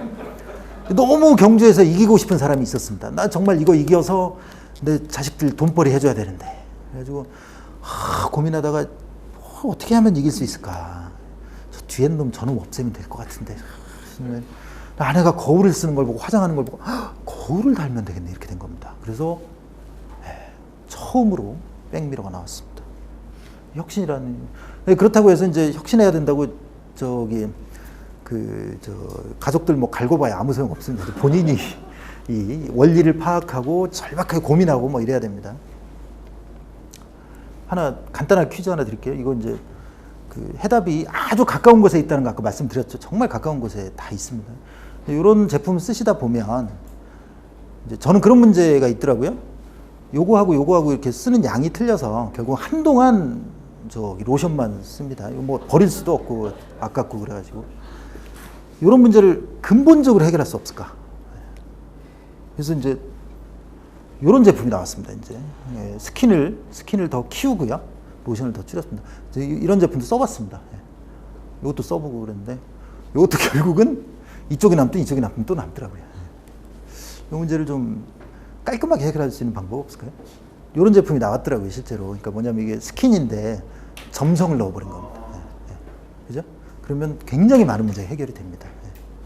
이렇게 나올 때도 우리가 쓸 때도 거의 비슷하게 돼요. 근데 사실 이제 이게 보면 이 제품인데 요 바로 옆에 답이 있었던 겁니다. 굉장히 많은 문제를 해결할 수 있는. 근데 이제 그 생각이 잘 안 떠오릅니다. 그게 왜 안 떠오르냐? 이겁니다. 이제 몇 가지 원인을, 이게 이제 잘 안 되는 이유가 있는 겁니다. 이제 아무나 창조적 혁신을 잘 못하는, 그러니까 다른 맥락에서 가져오거나 원리를 잘 결합시키지 못하는 그런 명백한 이유가 있는 겁니다. 이제 초를 벽에 일직선으로 세워보라, 이게 정답입니다. 요렇게 이제 문제를 내면. 근데 이제 되게 요 정답을 못 맞추는 사람들이 꽤 많습니다. 문제를 내면. 뭐 앞정으로 그냥 여기다 박아버리는데 이 앞정 두께 때문에 이제 잘 안 박힙니다. 근데 이제 정답률이 요렇게 내느냐 요렇게 내느냐에 따라서 확 차이가 납니다. 요거는 박스가 앞정을 담는 용도죠. 요렇게 해주면. 네. 그죠? 사람들은 요거는 문제 해결 용도가 아니라고 이제 이미 단정을 합니다. 요렇게 해주면, 아, 이것도 문제 해결의 수단이네, 이렇게 생각을 하는 겁니다. 네. 사람은 딱 펑션에 대해서 픽스드 니스, 그러니까 펑셔널 픽스드 니스라고 그럽니다. 어떤 사물은 요 기능만 해야 된다라고 하는 그런 강력한 그런 이 기능적 고착을 갖고 있습니다. 사실은 요것도요, 제가 굉장히 등이 가려우면 얼마든지 유용하게 이렇게 등을 긁는 용도로 잘 쓸 수 있습니다. 근데 평소에 이렇게 사람이 많을 때 좀 긁어주세요 뭐 이럴 수 있고, 뭐 효자손이 있고 이러면 절대로 이거 용도 생각 안 하겠죠. 그런 용도로. 이런 겁니다. 기능적 고착은 강력한 그런 우리의 그 혁신을 방해한. 그래서 이 음식물 쓰레기, 무말랭이 이런 걸 보면서, 아, 이걸로 음식물을 말리면 되겠다는 생각을 하고, 그 이후로도 매일 헤어드라이로 드라이를 했지만, 그거를 여기다가 접목시키지 못했던 가장 큰 이유는 뭐였을까요? 헤어드라이는 머리만 말리는 제품이다라고 하는 강력한 기능적 고착이 있었기 때문에 그런 겁니다. 거기서 못 벗어나는 거죠. 그 고민을 계속 했음에도 불구하고 몇 개월을 답을 못 찾았던 거죠. 답이 안 나옵니다. 굉장히 강한 겁니다. 근데요, 사실은 우리 주변에 있는 모든 것들이 정말 수많은 용도로 그 활용이 될 수 있습니다. 그래서 그 부시맨들이 이렇게 콜라병 떨어뜨렸을 때 걔네들 뭘로 사용한 거 기억하세요? 뭐 맷돌로도 사용하고 뭐 정말 다양한 용도로 사용했습니다. 서구인의 관점에서는 그게 코미디지만 창의성 관점에서는 대단히 창의적인 사람들이죠. 그래서 이제 그 머리를 비워야 된다는 얘기를 많이 합니다. 이제 디자인 띵킹 뭐 이런 거 다 들어가 보면요, 가장 핵심 출발이 뭐냐면 아무 생각 없이 시작을 해야 되는 겁니다. 우리 속에 들어있는 이런 기능적 고착 막 이런 것들을 이제 다 없애고 도화지를 하얗게 만들어야 아름다운 그림이 나오죠. 여기 막 지저분하게 있으면 절대로 아름다운 그림 안 나옵니다. 그 다음에 이제 범주화입니다. 이제 우리는 인식 체계 패턴이요, 이게 굉장히 그 생각하는 거 싫어합니다. 우리는 다 이렇게 의식적으로 살고 있다고 하지만 80%는 다 무의식이라고 하더라고요. 이게 이제 왜 이렇게 됐냐 하면 요런 시절이 되게 많았던 겁니다. 생존의 위협을 항상 느꼈기 때문에, 예를 들면 저쪽 멀리서 고양이 같은 비슷한 물체가 나타났다 이러면 무조건 튀어야 살지, 제가 정보의 그 정확성이 뭐 몇 프로쯤 되나? 한 10%밖에 안 돼. 아니야, 좀 더 봐야 돼. 뭐 이러고 있으면 이제 잡혀 먹었죠. 바로바로 정보가 들어오면 딱딱 범주 안에 이렇게 집어넣는 그런 이게 이제 그런 인식 패턴이 이제 수백만 년간 발달을 한 겁니다. 지금 이제 우리가 뭐 생존의 위협이 없어졌지만, 이런 자연의 위협은 없어졌지만 그 인식 패턴은 그대로 여겨지고 있습니다. 그래서 2위나 3등 하는 업체들이 이런 것 때문에 엄청 힘들어하는 겁니다. 이게 이제 사람들이 딱 봤을 때 그냥 1등 업체 어디야? 거기는 잘해. 이렇게 이제 범주 안에 쏙 집어넣어 버리기 때문에. 근데 이런 범주화가 사실은 어떤 생각의 폭을 넓히고, 막 이면의 원리를 막 찾아내고 이걸 다른 데 결합시키는 데는 결정적인 걸림돌이 됩니다. 굉장히 오래된 그런 인식 패턴이고요. 사람들은 자기가 보는 것만 보고 싶어 하고요. 보고 싶은 것만 보고 믿고 싶은 것만 믿습니다. 세상이 다 이렇게 노로 가득 차 있어도 어떻게 해서라도 예스라고 생각하면 끝까지 그렇게 만들어내는 그런 경향이 있습니다. 그래서 미국에서 아주 재밌는 실험을 했는데요. 민주당 지지자한테 민주당 대통령 후보가 모순된 내용, 말도 안 되는 얘기를 할 때 그 연설한 걸 보여주면 요즘에는 뇌를 직접 찍습니다. 이렇게 fMRI 같은 기계로. 막 관용을 담당하는 쪽이 막 활성화됩니다. 근데 공화당 후보가 그러면요. 똑같은 내용인데 사실은 똑같이 이렇게 모순된 내용인데 분노를 관장하는 영역이 막 이렇게 활성화됩니다. 그러니까 자기가 이제 원하는 후보, 원하는 정치적으로 성향이 비슷한 사람하고 그렇지 않은 사람하고 완전히 다른 반응이 나오는 거죠. 노키아의 CEO들도 다 이랬습니다. 비즈니스라 함은 이런 거야. 하나의 프레임으로, 하나의 그 플랫폼으로 막 수백 개의 휴대폰 디자인을 만드는 게 이게 비즈니스인데 어디다 대고 지금 무슨 막 터치 스크린에 막 뭐 뇌를 복잡하게 이거 아닌 거죠. 예, 자기가 믿고 싶은 것만 믿으려고 하는 그런 성향이 환경 변화에 대한 대처를 결정적으로 가로막습니다. 그 크리에이티브 이미테이션 이제 아주 구체적인 방법론 좀 말씀을 드리고요. 이제 가장 중요한 건 문제의식에서 출발해야 됩니다. 이게 이제 다른 이질적인 요소를 결합시키는 거는 뭐 되게 좋은 얘기다. 이렇게 인정을 하실 수 있더라도 도대체 어떻게 뭘 결합시켜야 되나. 이게 결합시켜야 될 요소들이 뭐 그야말로 우주에 널려 있는데 도저히 뭐 아무리 초대형 컴퓨터를 활용해도 뭐 몇 억 년을 걸려도 이 조합을 다 풀 수 없을 정도로 이렇게 수많은 조합이 가능한 거 아니겠습니까? 도대체 어디에서 어떻게 조합을 해야 되느냐. 이제 요 문제가 가장 큰 이슈입니다. 제가 사례들을 보니까요. 문제의식이 역시 가장 중요한 것 같습니다. 문제의식이 있느냐 없느냐가 거의 그 성패를 가르는 것 같아요. 이제 생선을 구울 때 이렇게 그 뒤집다가 이렇게 화상 뭐 기름이 튀겨서 아마 뭐 이렇게 고초를 겪지 않으신 분은 아마 없었을 겁니다. 한 번이라도 다 겪어보셨을 겁니다. 근데 요거를 문제의식을 갖고 요거를 고쳐야 되겠다라고 생각한 사람은 아마 여기 저를 포함해서 한 명도 없으셨을 겁니다. 그죠? 내가 좀 어떻게 더 이 뒤집는 기술을 더 잘 익혀봐야지. 뭐 이렇게 자책하시거나 뭐. 이제 혁신가는 그렇게 하면 안 됩니다. 그거는 혁신의 가장 큰 걸림돌입니다. 예. 이거는 내 잘못이 아니라 정말 이 나쁜 새끼들, 프라이팬 만드는 새끼들이 나쁜 놈들이다. 왜 이거 아직까지 해결 안 해? 이렇게 나와야 됩니다. 저 아까 에어컨 껐다 켰다 하시던데 저도 어제 자다가 그런 생각이 들었습니다. 이 나쁜 새끼들 이거 딱 온도 맞춰놓으면 지가 알아서 껐다 켜졌다 해야 되는 건데 자다가 일어나서 계속 껐다 켰다 돌아버리겠더라고요. 정말 이 나쁜 놈들이다. 막 이런 게 이제 혁신의 출발입니다. 예. 사소한 불편, 예. 사소한 문제의식 절대 넘어가서는 안 되는 겁니다. 실제로 이제 실제 사례입니다. 제가 뭐 가상으로 만든 게 아니라 여기서 이제 이 문제를 이렇게 문제의식을 가진 겁니다. 이거는 사용자의 문제가 아니라 이거는 제품의 문제다 이렇게 본 겁니다. 그래서 이제 그 중에서 이제 내가 어떤 거를 풀 것이냐 이제 핵심을 선정하는 게 이제 또 가장 중요한 분야 중에 하나입니다. 이 핵심 그래서 이제 저는 그런 얘기를 자주 이렇게 하는데요. 이렇게 훌륭한 경영자하고 그렇지 않은 경영자하고 여기 또 칠판이 되나요? 네. 이렇게 훌륭한 경영자하고 그렇지 않은 경영자하고 가장 크게 가르는 요소 중에 하나가요. 이제 훌륭한 경영자 할 일이 뭐 어마어마하게 많죠. 근데 일반적인 경영자들은 대개 뭐 자원, 시간의 투입이 뭐 요 정도 되는 것 같습니다. 훌륭한 경영자들은 핵심 과제를 한 두세 개 정도 선정을 잘하는 것 같습니다. 나머지는 거의 맡깁니다. 저 핵심 과제를 고르는 역량이 이제 저는 그 경영의 가장 그 핵심 키워드라고 생각하는데 여기서도 마찬가지입니다. 이제 뭐 식재료의 문제, 기름의 문제, 온도 뒤집는 프로세스 수많은 문제가 있을 텐데 이 사람은 요 중에서 프라이팬의 문제를 잘 개선하면 될 것이다. 이제 이런 그 핵심 과제를 잘 선정을 했고요. 그 다음에 이제 모방 대상을 잘 탐색을 했습니다. 그래서 오븐 같은 것도 모방 대상이 될 수 있게 뭐 열이 이 사방으로 다 이렇게 전달을 해주니까요. 그 다음에 이제 재료가 아닌 틀을 뒤집는 붕어빵 틀 같은 것도 모방 대상이에요. 실제로 이 사람은 붕어빵 틀에서 아이디어를 얻었습니다.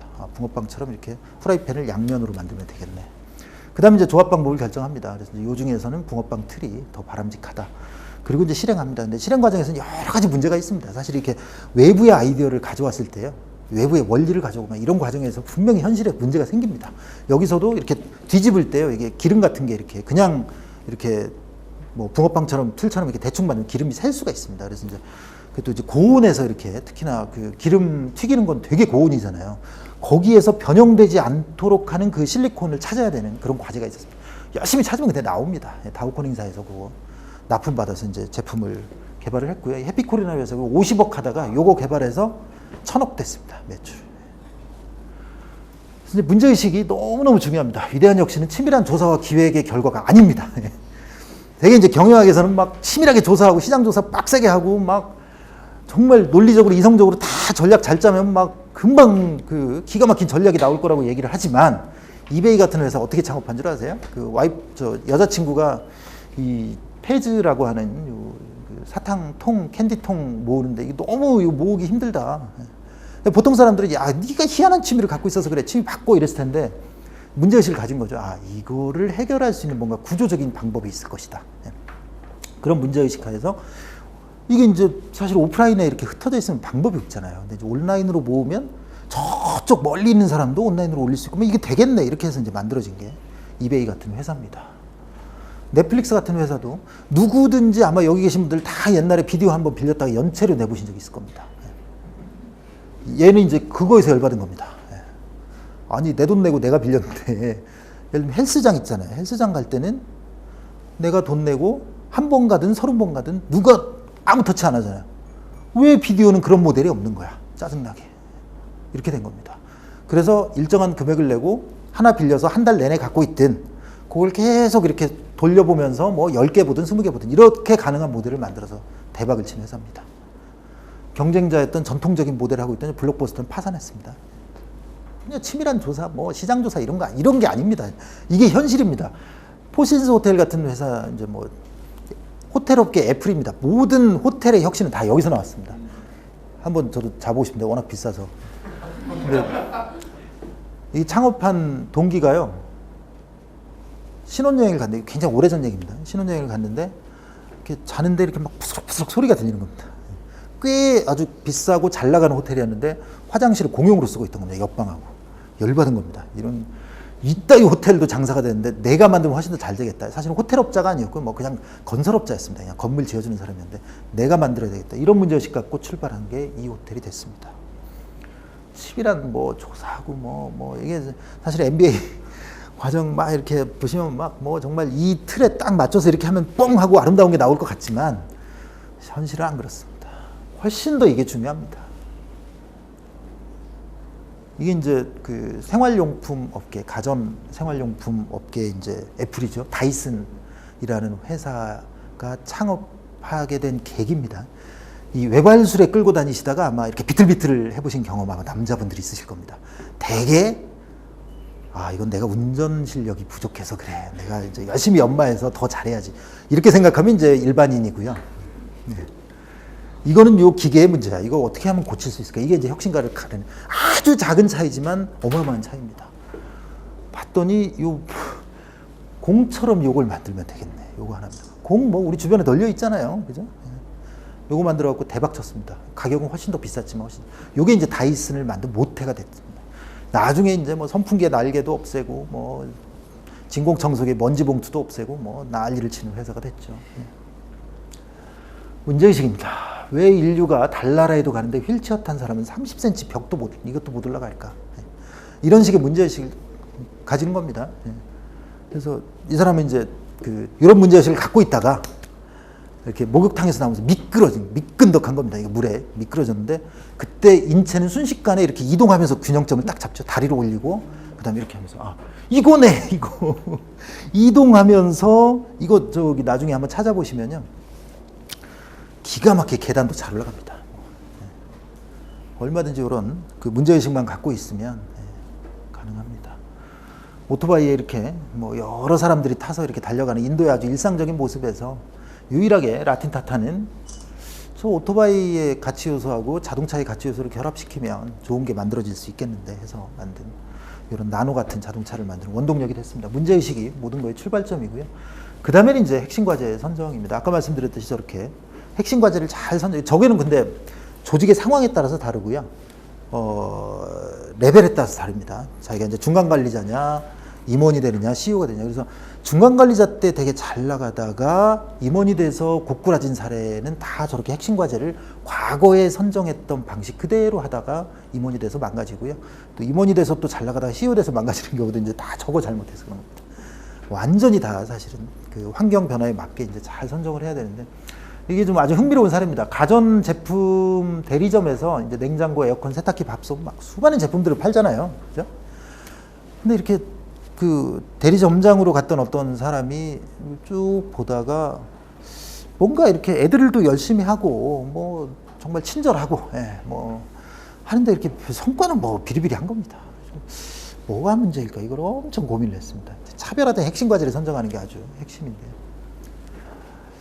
이게 이제 냉장고, 에어컨, 세탁기 이제 이런 것들이 다 매출도 크고요, 이익도 큰 그런 물품입니다. 근데 이 양반은 이제 밥솥을 애들한테 시킨 겁니다. 야, 밥솥을 한번 팔아보자. 밥솥에다가 밥을 짓게 해라. 그 다음에 그 시간별로 이렇게 시간이 지나면 1시간, 2시간, 3시간, 4시간 이렇게 써붙여라. 이렇게 한 겁니다.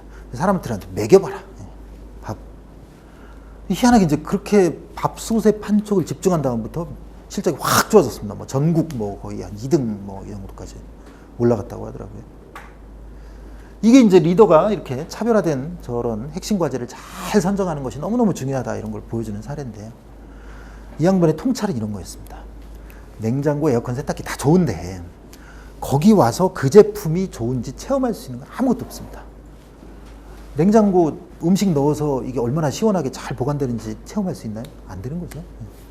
세탁기 마찬가지, 에어컨 마찬가지입니다. 뭐 바람 이렇게 쫙 쐬면서 시원하다 뭐 이렇게 그게 뭐 차별화가 되겠습니까? 뭐 어떤 에어컨이든 다 마찬가지인데 밥솥은 차별화가 되는 겁니다. 직접 한번 드셔보세요. 먹어보니까 이거 10시간이나 지났는데 밥이 맛있네. 우리 집 밥보다 더 맛있네. 야, 이거 바꿔 이렇게 된 겁니다. 그리고 밥솥을 산 사람은 여기에도 관심을 가집니다. 한번 구매자가 되고 고객이 되면 전체적으로 이 지점의 실적을 높인 그런 사례입니다. 그래서 핵심 과제를 선정하는 그런 역량이 너무너무 중요한 겁니다. 그리고 이제 특히 이 사례처럼 차별화된 남들과 똑같은 생각을 하면 안 되는 거죠. 이거 뭐 같아요, 이거? 무슨 매장? 예? 커피숍? 예. 이거는 뭐가 있습니까? 첨단 무슨 IT 판매장 같은 그런 느낌도 드실 겁니다. 요거는 뭐 문화 공연장 같은 그런 느낌 드실 겁니다. 요거 셋 다 은행입니다. 이게 최근에 조사 나온 걸 보니까 이게 사람들이요 이렇게 그냥 거리에 지나가다가 은행 지점 옆을 지나갈 때 더 빨리 걷는답니다. 그게 이제 은행에 대한 스트레스가 다 있었던 겁니다. 실제 그런 연구 결과가 있습니다. 그래서 이제 은행에 가보시면 아마 똑같은 경험을 하셨을 겁니다. 빨리 번호표 뽑고 대기 시간에 내 번호 안 부르나 막 불안불안하다가 일 딱 끝내고 팍 튀어나가죠. 이 북한은행의 그 사모펀드 출신인데 그 새로운 경영자는 그런 문제의식을 가졌던 겁니다. 왜? 여기도 우리도 소매점인데 왜 이렇게 여기만 오면 사람들이 빨리 못 나가서 안달일까? 스타벅스 이런 데 가면 막 더 있고 싶고 막 이런데 그런 문제의식을 가졌던 겁니다. 완전히 차별화된 문제의식이죠. 차별화된 핵심 과제를 선정을 한 겁니다. 사람들이 이렇게 오래 머물다 보니까 당연히 금융상품도 더 많이 가입합니다. 그래서 이렇게 리노베이션 한 지점하고 그렇게 안 한 지점하고 한 30% 이상 실적 차이가 났습니다. 마지막으로 저 이제 그 나머지 단계는 뭐 좀 생략하겠습니다. 책에도 뭐 아주 자세히 설명을 해놨고요. 뭐 이렇게 개별적으로 이렇게 그 모방 대상을 뭐 어떻게 탐색해야 되고 뭐 이런 얘기들 다 잘 들어가 있습니다. 마지막으로 드리고 싶은 말씀이 이 가치와 철학입니다. 이렇게 창조적 모방 결국 이제 그런 우리의 인식 패턴을 좀 바꿔야 되는 건데 그 기능적 고착, 범주화 막 이런 거에 그 도전을 해야 이게 성공할 수 있는 그런 혁신적 아이디어를 낼 수가 있는데 요거를 가져오는 원동력이 뭘까? 하나는 절박함입니다. 그러니까 아까 말씀드렸듯이 등이 가려운데 가려워 미치겠는데 사람도 없고 효자손도 없고 이러면 이런 데 가서 벽 모서리에 갔다가 이렇게 막 등을 대고 긁을 수 있습니다. 근데 그거는 절박하기 때문에 아이디어가 나온 겁니다. 절박하지 않고 이런 상황에서는 절대로 아이디어 안 나옵니다. 이 사람이. 근데 문제는 뭐냐면 어떻게 절박함을 만들 수가 없잖아요. 만들 수가 없어요. 내가 절박해져야지. 뭐 그렇다고 내가 파산하면 실제로 파산하면요 훨씬 더 절박해서 아이디어가 잘 나옵니다. 그래가지고 정말 잠리스 상태에서 일본에 가잖아요. 사업 아이디어 한 100개쯤 가져옵니다. 그러니까 외국에 가면 근데 이제 이렇게 그냥 놀러 가거나 이렇게 그냥 직장 다니면서 가잖아요. 하나도 안 나옵니다. 이제 그렇다고 뭐 그것 때문에 파산할 수도 없고 어떻게 해야 되냐. 이제 가치와 철학이 저는 가장 큰 원천이라고 생각을 합니다. 우리가 추구하는 가치가 굉장히 의미 있는 일이고 우리 사회 발전에 굉장히 많이 도움을 줄 수 있는 일이고 여러 가지로 이게 의미 있는 일이다라고 하면 자연스럽게 그런 우리의 그 인식의 틀들을 깨는 아이디어가 나올 수가 있습니다, 실제로. 이 시장의 압력이 굉장히 커진 거죠. 그래서 세임 스토어 그 세일즈, 그러니까 동일 매장 매출을 막 늘리는데 막 혈안이 됐던 겁니다. 그래갖고 막 곰인형도 갖다 팔고 막 별짓을 다 했습니다. 그 철학에서 멀어진 겁니다. 고객들 입장에서는 거기에 갈 이유가 별로 없어진 거죠. 나중에 이제 그래서 하워드 슈츠가 딱 복귀해서 제일 먼저 한 게 다 업무 시간 중에 3시간 셧다운하고 이제 에스프레소 기술을 가르친 겁니다. 다시 우리는 원래의 철학으로 돌아갔던 겁니다. 이제 뭐 이런 그 스토리들이 있습니다. 미쉐린 같은 회사가 여러분 뭐 타이어 회사로 알고 계시지만 얘네가 추구하는 철학은 이동성 향상입니다. 사람은 낯선 곳에 가고 싶어하는 본질적인 욕망 하나를 갖고 있습니다. 근데 낯선 곳에 갈 때 여러 가지 문제가 생깁니다. 어디로 가야 될지도 모르겠고, 배고플 때 어디서 밥 먹어야 될지도 모르겠고, 자동차가 고장나면 어떻게 해야 될지 잘 모르겠고, 이런 고민을 하다 보니까 도로 표지판도 미쉐린이라는 회사에서 만들었습니다. 그리고 그 사람들이 잘 식당 같은 거 찾을 수 있게 미쉐린 가이드도 만들었습니다. 요것 때문에 나온 겁니다. 창의성의 발현의 가장 근본적인 원천이라고 생각을 합니다. BBC 같은 회사가 제가 몸담고 있는 미디어 산업도 격변하는 인더스트리 중에 하나입니다. 정말 지금 막 정신없습니다. 근데 BBC는 뭐 그렇게 특별히 무슨 막 뉴미디어 막 팬시한 이런 거 안 하는데도 여전히 굳건하게 자리를 지키고 있습니다. 그 해리포터 쓴 조앤 롤링, 당신 대학도 안 나왔는데 어쩌면 그렇게 인간에 대해서 깊은 이해를 하고 있느냐 이렇게 물어봤더니 딱 한마디 얘기했습니다. BBC. 요거 보면서 다 배웠다는 거죠. 근데 얘네는 왜 이렇게 강력한 콘텐츠 프로바이더로서 급변하는 환경에서 이렇게 굳건한 자리를 유지하고 있을까? 인간은 사실 이제 뭐 동물 중에도 이렇게 종족을 죽이는 동물들이 좀 꽤 있다고는 합니다. 뭐 유전자 변이라든지 뭐 이상한 애들이 있어서. 근데 인간처럼 이렇게 조직적으로 매스케어하는 그런 대규모 대량 학살을 하는 경우는 별로 없다고 그러더라고요. 인간은 왜 그러냐 봤더니 인간은 종에 대해서 생각이 좀 다르더라. 같은 감정을 갖고 있느냐. 어떤 사물을 보고 같은 감정을 가지면 같은 종으로 보고 다른 감정을 느끼면서 다른 종으로 본다는 겁니다. BBC가 해야 될 일은 인간의 같은 감정을 공유하게 하는 것이 BBC의 철학입니다. 강력한 정말 다큐멘터리 뭐 이런 대작들, 아주 훌륭한 작품들이 계속 나오면서 BBC는 여전히 뭐 환경의 뭐 변화와 상관없이 이렇게 강한 자리를 잘 유지하고 있는 것 같습니다. 그래서 실행력도 향상시켜주고 동기부여 수준도 높여주고요. 창의적 사업 기회도 확보할 수 있는 원동력이 저는 가치와 철학이라고 생각을 합니다. 왜 우리가 이런 일을 하고 있을까? 우리가 하고 있는 일이 어떤 의미가 있을까? 계속 곱씹어보고 그거의 의미를 잘 찾아내고 그게 정말로 가치 있는 일이라고 생각한다면 이런 식의 창의적인 인간의 인식도 깰 수 있고요. 창의적인 일들을 얼마든지 해낼 수 있습니다. 근데 이제 이렇게 물어보시는 분이 계실 것 같아서 야, 넌 말은 그렇게 하고 너는 뭐 이상하게 사는 거 아니야? 혹시 이런 것 같아서 저도 이렇게 살고 있습니다. 예. 학술지는 잘 보시다시피 굉장히 깊이 있는 내용을 담고 있죠. 근데 더럽게 어렵습니다. 뭐 돌아버립니다. 막 거의 뭐 처음부터 막 어려운 단어와 막 숫자와 뭐 대중매체는 아주 접근하기 편하죠. 벌써 뭐 딱 봐도 이렇게 구매 욕구를 자극하는 아주 그런 정말 쉽고 자극적이고 막 우리의 관심을 끌어일으키는데 뭐 기가 막힙니다. 저는 이제 두 가지 요소를 결합시켰습니다. 깊이 있는 내용을 좀 쉽게 전할 수 없을까. 그래서 이제 제가 만들고 있는 그런 매체도 이런 역할을 좀 열심히 하고 있고요. 그리고 아카데미즘, 저널리즘 사이에서 이렇게 두 가지 좀 어떤 면에서 보면 되게 이렇게 교류가 별로 없었던 영역이었습니다, 사실은. 그 접점에서 이렇게 가치를 창출하는 일로 열심히 하고 있습니다. 그래서 저도 사실은 요 그냥 뭐 머리만 굴려갖고 뭐 책 쓰고 이런 게 아니라 제 삶도 여기에서 계속 이런 관점에서 계속 일을 해나가고 있습니다. 이노베이션은 하여튼 리콤비네이션이고요. 뭐 무에서 유를 창조하는 뭐 이런 게 아닙니다. 있는 거를 잘 결합시키면 되고 문제의식, 핵심 과제 선정 이 두 가지가 가장 저는 핵심이라고 생각을 합니다.